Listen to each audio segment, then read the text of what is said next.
மாவட்டம் மெதிப்பாளையம் பகுதியில் செயல்பட்டு வரும் தனியார் இறால் பண்ணைகளால் விவசாய நிலங்கள் உவர்ப்பு நிலங்களாக மாறியுள்ளதாக குற்றச்சாட்டு எழுந்துள்ளது. மேலும் இப்பகுதியில் குடிநீர் ஆதாரமும் முற்றிலும் பாதிக்கப்பட்டுள்ளதாகவும் அப்பகுதி மக்கள் கவலை தெரிவிக்கின்றனர். திருவள்ளூர் மாவட்டம் மெதிப்பாளையம் பகுதியில் பெருகி வரும் இறால் பண்ணைகளால் விளைநிலங்கள் உவர்ப்புத்தன்மை அதிகமாகி ஆடு மாடு மேய்ச்சலுக்கு கூட பயன்படுத்த முடியாத அளவிற்கு பாழ்பட்டிருப்பதாக குற்றச்சாட்டு எழுந்திருக்கிறது.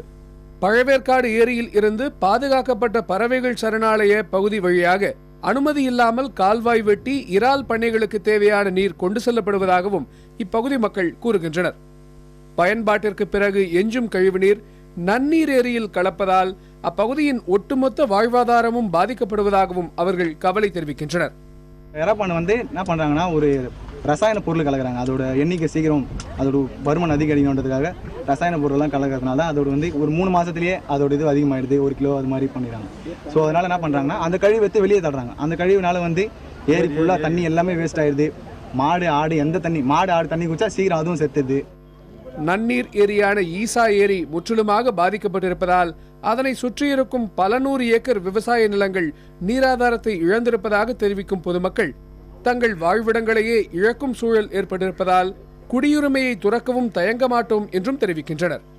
பக்கத்துல ஃபுல்லா எறா பண்ணி போட்டு எதுவும் ஒன்றும் பண்ண முடியல. எறா பண்ணால நாங்க ஆடு மாடு மனுஷன் கூட தண்ணி குடிக்க முடியல.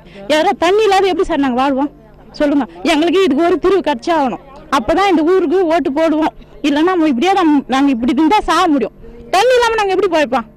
பறவைகள் சரணாலய பகுதிகளுக்குள் ஒன்றான மெதிப்பாளையத்தின் வளத்தை பாதுகாப்பதோடு நிலத்தின் வளத்தையும் மீட்டு தர வேண்டும் என்றும் அப்பகுதி மக்கள் கோரிக்கை விடுக்கின்றனர். வரும் தேர்தலுக்குள் இந்த கோரிக்கைகளை நிறைவேற்ற வேண்டும் என்பதே இப்பகுதி மக்களின் வலியுறுத்தலாகவும் இருக்கிறது. விவசாய பூமியாக காணப்பட்ட இந்த மெதிப்பாளையம் பகுதி தற்போது உப்பு நீர் பகுதியாக மட்டுமே காட்சியளிப்பதற்கு காரணம் இங்குள்ள இறால் பண்ணைகள் தான் என்பது இவர்களுடைய கருத்தாக இருக்கிறது. இங்கு இருக்கக்கூடிய இந்த இறால் பண்ணைகளை உடனடியாக அகற்ற வேண்டும் என்பதும், பழவேற்காட்டு ஏரியிலிருந்து முறைகேடாக உப்பு நீரை கொண்டு வந்து இந்த இறால் பண்ணைகளை அமைப்பதை உடனடியாக தடுத்து இந்த பகுதியை மீண்டும் ஒரு விவசாய பூமியாக மாற்ற வேண்டும் என்பதுதான் இந்த மெதிப்பாளையம் மக்களின் கருத்தாக இருக்கிறது. புதிய தலைமுறைக்காக ஒளிப்பதிவாளர் யுகந்தருடன் எழில்.